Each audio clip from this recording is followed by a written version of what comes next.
திமுகவின் தேர்தல் அறிக்கை பொய் என்பது நிரூபணமாகியுள்ளதாக அதிமுக பொதுச் செயலாளர் எடப்பாடி பழனிசாமி கூறியுள்ளார். மக்களை காப்போம், தமிழகத்தை மீட்போம் என்ற தலைப்பில் தமிழகம் முழுவதும் சுற்றுப்பயணம் மேற்கொள்ளும் பணியை அதிமுக பொதுச் செயலாளர் எடப்பாடி பழனிசாமி துவங்கியிருக்கிறார். இன்று காலை கோவை பந்தயசாலை பகுதியில் நடை உடைப்பயிற்சி மேற்கொண்ட எடப்பாடி பழனிசாமி சாலையோரம் வியாபாரம் செய்யும் வியாபாரிகளை சந்தித்து குறைகளை கேட்டறிந்தார்.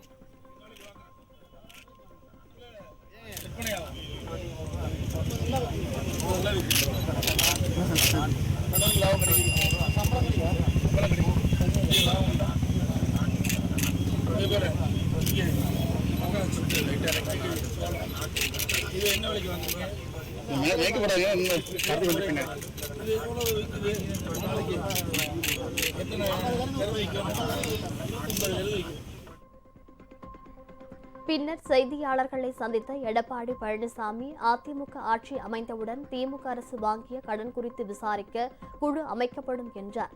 தேர்தல் வாக்குறுதிகளை நிறைவேற்றாமல் திமுக அரசு மக்களையும் அரசு ஊழியர்களையும் ஏமாற்றி வருவதாகவும் எடப்பாடி பழனிசாமி குற்றம் சாட்டினார்.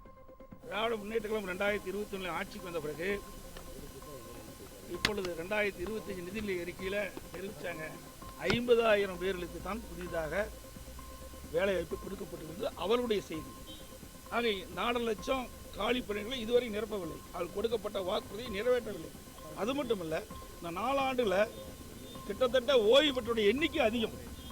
2 மாதத்துக்கு முன்பு கூட ஒரே மாதத்தில் 20,000 பேர் அரசு ஊழியர்கள் இன்றைக்கு பணி ஓய்வு பெற்றிருக்காங்க. அப்படி பார்க்கின்ற பொழுது இந்த 4 ஆண்டுல சுமார் 75,000க்கும் மேற்பட்டவர்கள் பணி ஓய்வு பெற்றிருக்கிறாங்க.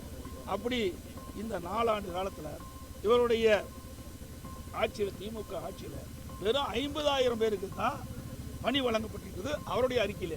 அப்படி என்றால் திராவிட முன்னேற்ற கழக தேர்தல் அறிக்கை ஒரு பொய் அறிக்கையாக தான் பார்க்க முடியும்.